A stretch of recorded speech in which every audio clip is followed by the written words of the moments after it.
Ok. Bom dia, boa tarde, noite, madrugada. Olá, aluno, olá, aluna. Eu sou o professor EADM Albano. Obrigado pelo seu interesse em compartilhar conhecimentos, informações ou ideias. Estamos agradecidos por você estar aqui neste canal e tentando aprender mais um pouco do seu curso. Estamos continuando a disciplina que estaremos vendo agora na aula, entre tantas outras disciplinas de outros cursos, e nós estaremos disponibilizando de forma 100% gratuita. Então, na aula passada, em nossa aula de número 1, em nossa disciplina de gestão de estoques, discorremos a respeito do dimensionamento do controle de estoque. O que era esse dimensionamento e estes controles? Olha, naquele momento a gente teve uma oportunidade porque a gente iniciou os nossos estudos a respeito do estoque e foi possível para que a gente compreendesse. A gente teve a oportunidade de compreender essa importância e vários ou alguns desdobramentos, né, que este tema ele traz com muita relevância, de suma importância para as organizações.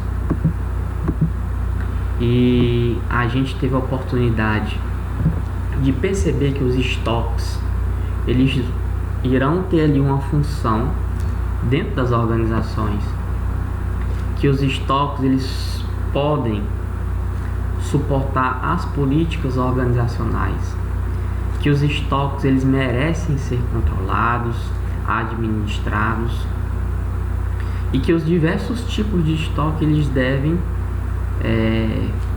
ter chamado a atenção da gente de certa forma, porque existiam ali diferentes graus de complexidades que estariam associados à tarefa de administrar. Olha, agora a gente tem que perceber que isso é necessário com relação à finalidade que a gente deve ter em relação aos estoques na organização.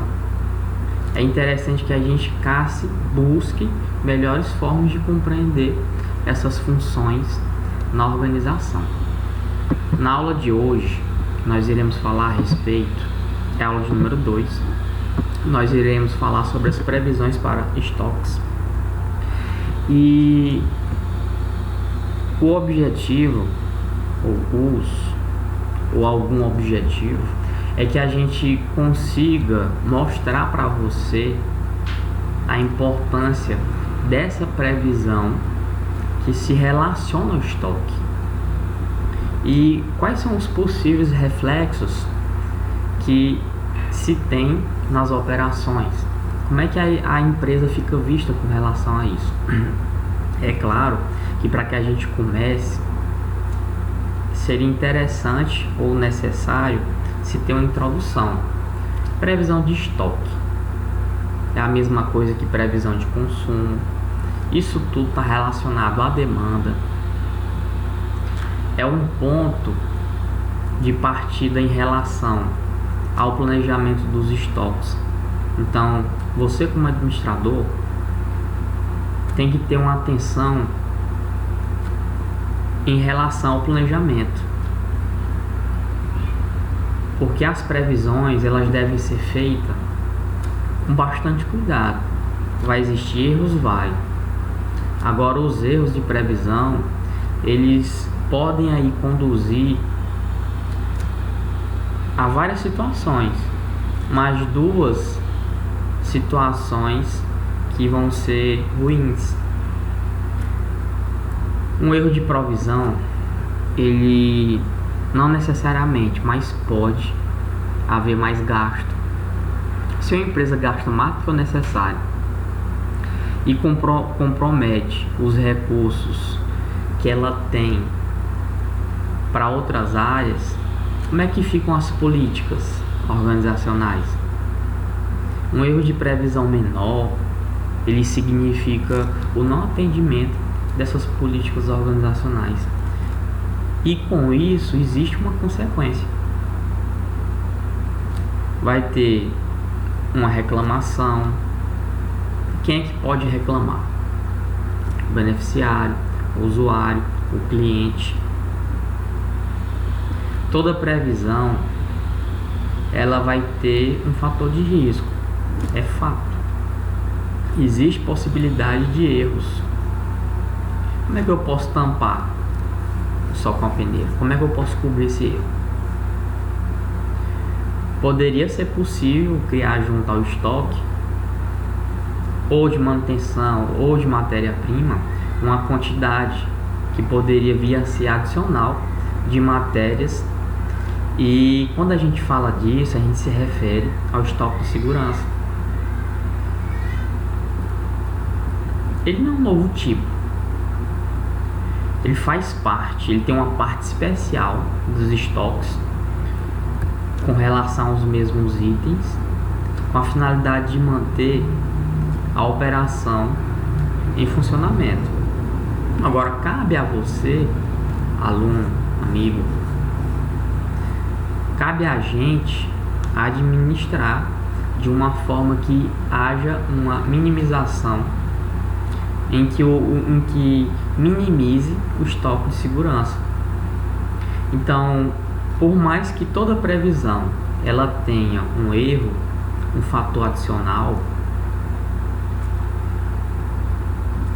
esse fator de previsão ele vai representar uma demanda, e essa demanda é igual à previsão com o erro. Então a gente pode dizer que o fator de erro de previsão vai existir a demanda, que vai ser igual à previsão mais um erro. Então, se eu elencar isso e disser que a previsão já é uma fórmula que é existente no trabalho com estoques, e aí é necessário que a gente recorra aqui a ela. Se a previsão,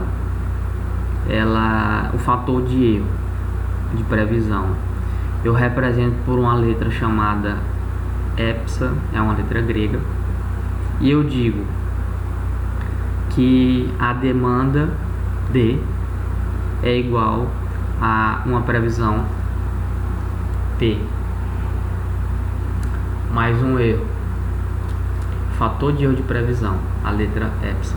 Então, a demanda D só será conhecida no futuro, porque a gente tem que levar em consideração ao fim do ano civil, de um ano civil, e corresponde a um período de tempo.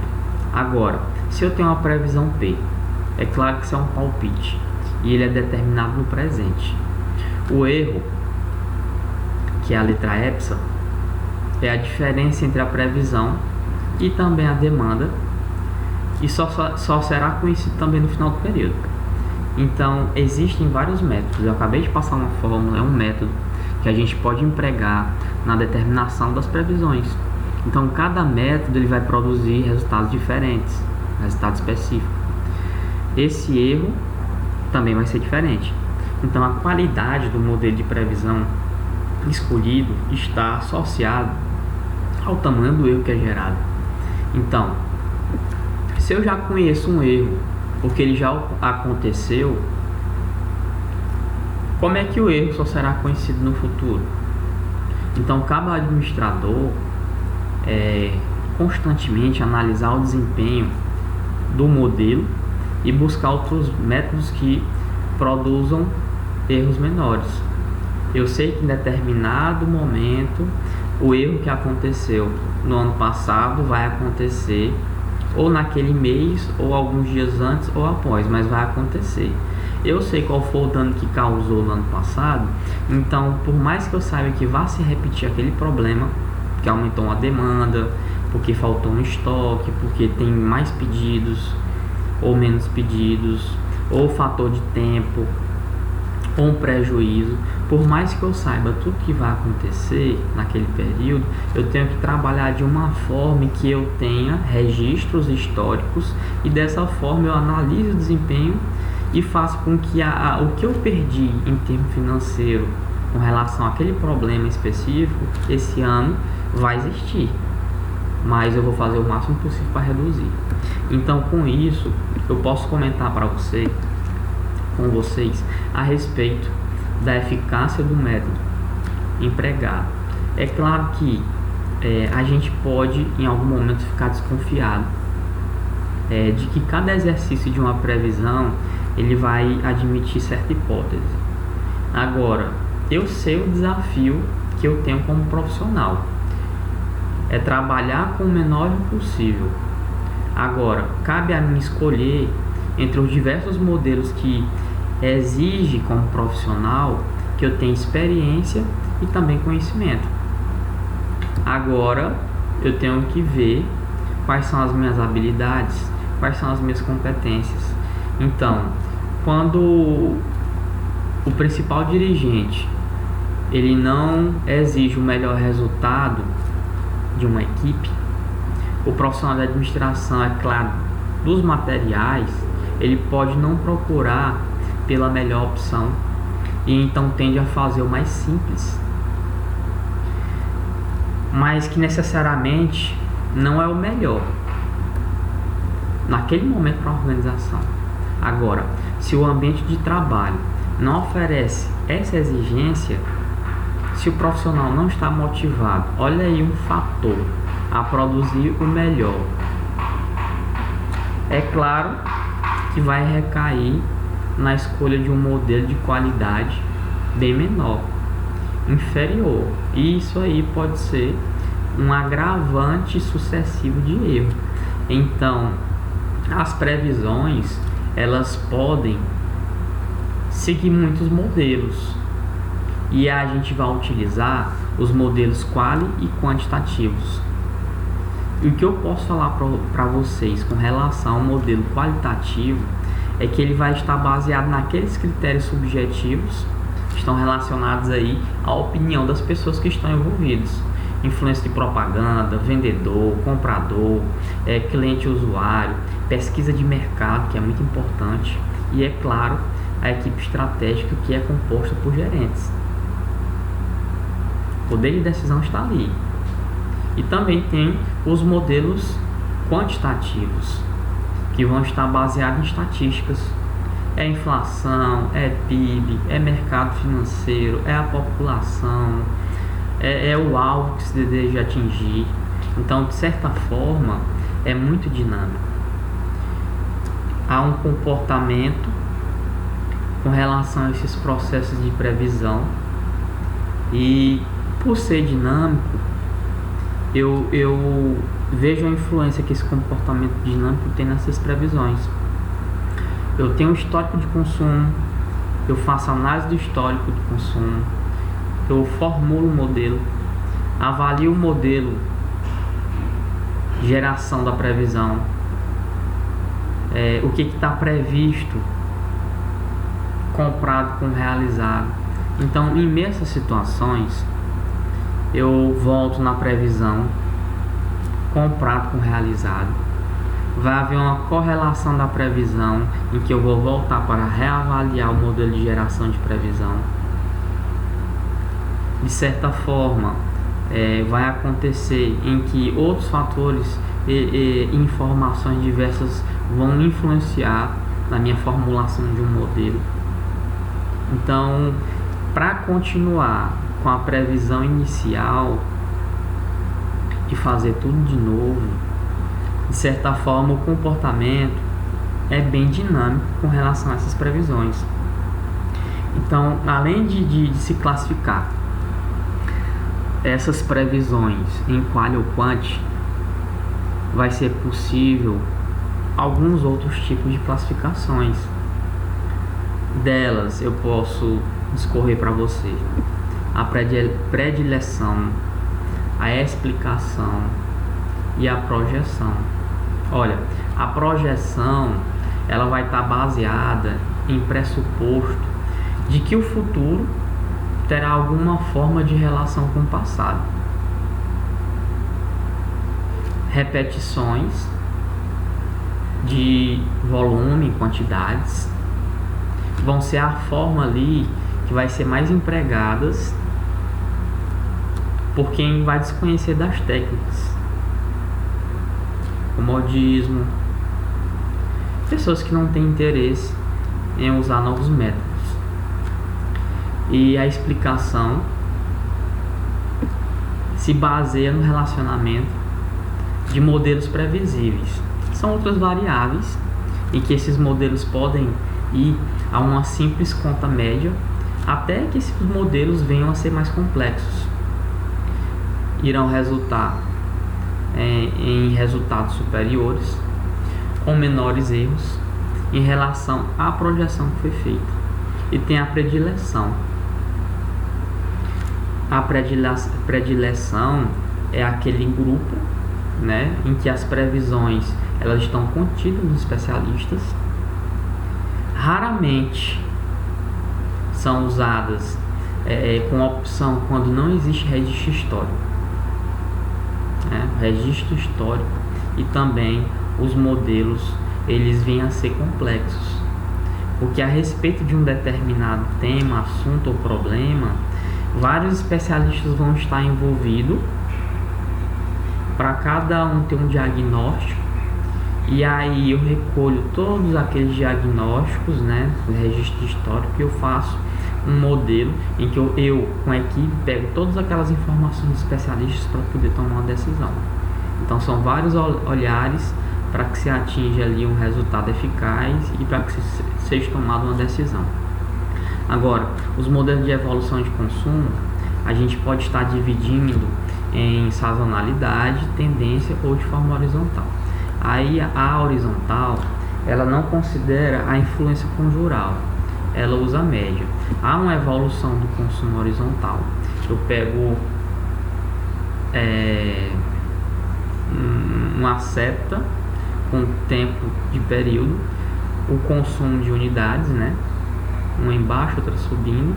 Eu vou ter uma média, que será o consumo médio, e aí eu vou ter o consumo de unidades com relação ao tempo do período, e nessa média de consumo, esse consumo médio, eu vou ter as oscilações, né, do consumo efetivo.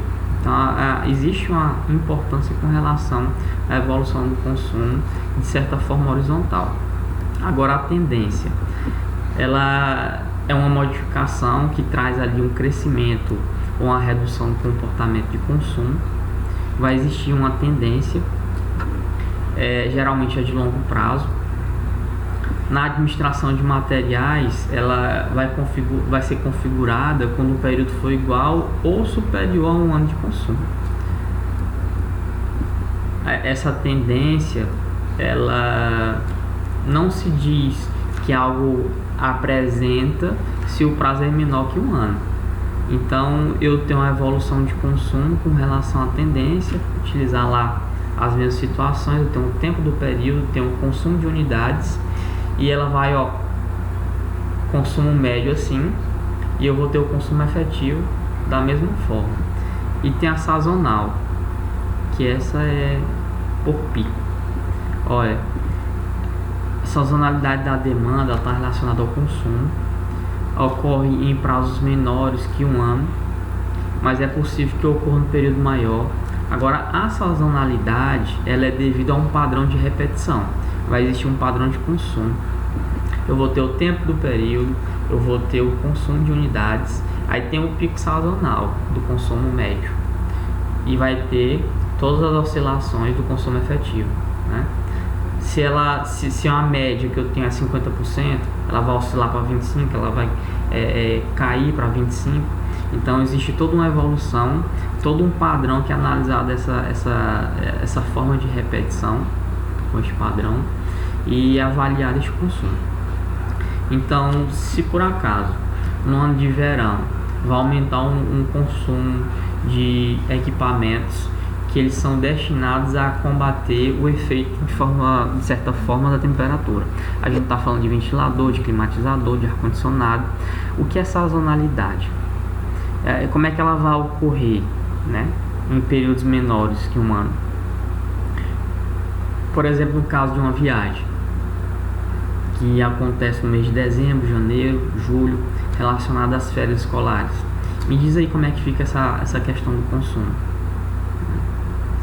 Vai existir uma alteração no comportamento da demanda, e aí com relação a isso se caracteriza uma sazonalidade. Eu tenho um consumo médio, que é padrão, ou seja, nos meses que não são letivos há um consumo A. É menor nas casas, nas residências, de certa forma sim, né? Eu já tenho uma base, 50%. Quando tiver em período escolar, ela se mantém, né? Ela fica atendendo a previsão, e aí ela oscila, tudo bem. Mas o que acontece? No período de férias escolares, esse consumo médio aumenta, esse consumo efetivo cresce, e aí na prática pode ocorrer diversas combinações, né, desses modelos de previsão. Então, o produto de ciclo de vida de curto prazo, ele pode não apresentar sazonalidade ou uma tendência. Então, é importante que nós, como administradores, que o administrador de material, ele compreenda o que é um ciclo de vida do produto e como ele interfere na sua administração. Esses métodos que são qualitativos não são baseados nas informações históricas e são aplicáveis quando não se tem a comparação. Qual um outro exemplo útil que nós podemos utilizar com relação a isto? Olha, como é que eu sei quanto de material eu posso utilizar na construção de qualquer usina que seja? Se eu construir num local e em outro, vai ter a mesma quantidade? Agora, não existem duas usinas iguais e nem se pode usar uma como referência para a construção da outra, porque com relação a essa exemplificação são únicas. O que nós temos como alternativa é utilizar a opinião de especialistas. Isso é feito por meio de uma técnica que é a técnica de painel. É claro que ela é demorada, ela é dispendiosa, ela produz erros e muito significativos em algumas vezes, sempre vai haver. Agora, quem pode ser considerado especialista que vai poder participar de um painel? A gente pode utilizar as opiniões dos gerentes, fazer uma pesquisa de mercado, dos compradores, os vendedores são importantes também. Então, voltando, vamos correr de forma simples e pequena a respeito do quantitativo. Esse método utiliza a abordagem e pode ser levado em conta a evolução histórica do consumo. Olha, vai existir diferenças entre as informações do passado, por mais que ele seja recente, e informações de um passado mais extenso. Agora, deve ser considerado a tendência à sazonalidade, ser criado um modelo em que essas questões podem ser de uso de variáveis de difícil explicação ou de baixa correlação. Se no Brasil ele cresce a uma taxa X% por ano, em quanto tempo que o governo ele deve aumentar a produção de remédios contra qualquer tipo de doença, seja a doença do momento? Se o remédio ele vai ser destinado a um grupo específico, a beneficiários, vai valer a pena essa regra de crescimento e junto com a da população? Ou é mais importante que se estime o crescimento específico daquela população? Então, onde é que eu encontro informações desse gênero? Com relação à renda das pessoas aumentando, qual o impacto que vai ter na prestação de serviço público? Como é que a gente lida com essa questão de subjetivismo do cliente, do usuário, quando se fica sujeito a uma propaganda de novos serviços ou de produtos. Então era isso. A gente pode concluir aqui deste conteúdo, trazer como resumo a finalidade em que se iniciam estudos e a gente passa a ter uma visão nova com relação às técnicas de previsão, técnicas estas que são empregadas em estoques.